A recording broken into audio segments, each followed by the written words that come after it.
ndabaramukije. Uyu munsi turavugana kuri sije yerekeye uwo ari we wese, cyane cyane abantu. Turavuga kuri sije y'umukandida w'urufu, kuko twese turabizi yuko tuzoba abakandida b'urufu. Mugabo hariho umukandida aba abizi yuko hafi na hafi agiye gupfa. Ngomvye kuvuga umuntu arwaye, cyane cyane abantu bakunda kuba barwaye indwara zidakira, arabona yuko abageze ku munota usa n'uwanyuma, nk'iminsi aba yiharura, kuko abageze kure nka kanseri na sida cyangwa ikindi, nta mahirwe yo kumara ibihe birebire aba afise. Rero umuntu iyo agomba gupfa, iyo ari hafi yo gupfa, wewe muri we arabimenya. Kenshi abantu benshi, surtout abatunzi canke umuntu yari kuba afise icyo yofasha uwundi muntu, arahindukiza ubwenge akiyumvira akavuga ati hari ibintu ntakoze.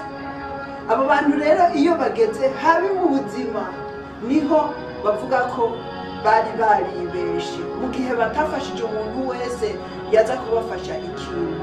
Dushobora kuvuga abantu bari bafise amahera menshi kuri konte, abari bafise amakonte bloke n'ibindi byinshi. Ku mahera rero niho tugomba kuvugira ibintu bitari bike. Ku mafaranga baravuga yuko amafaranga nta nubwo agura ubuzima, amafaranga ntagura ubuzima nshuti yacu.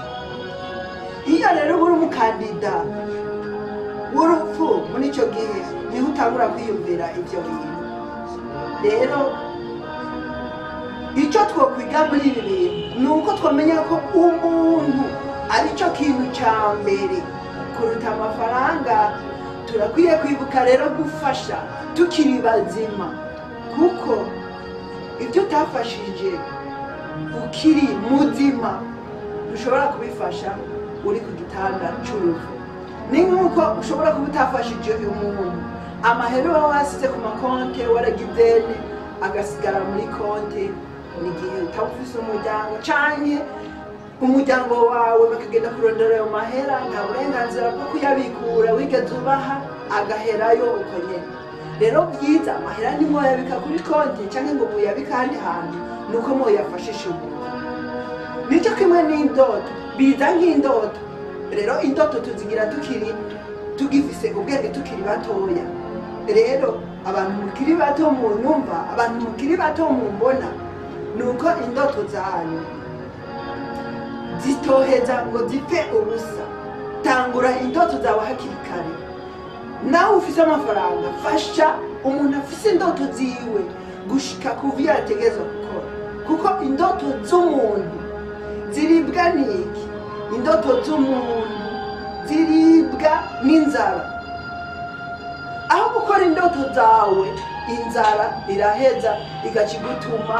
Nk'ubu nka je ndi umusore kanaka, nari kuba nshoboye umuziki, umupira, ibintu byose bizana amafaranga, kubera za ndoto zanje ntashoboye kuzishikako vya nyavyo.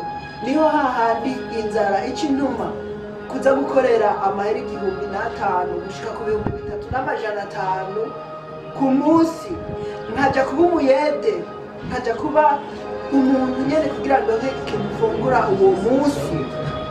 Ariko nari gukora umuziki uzanira amamiliyoni, nari gukina umupira mpembwa amamiliyoni 8, 9, 10 ku kwezi, ariko ku kwezi ugasanga ntaye 50,000.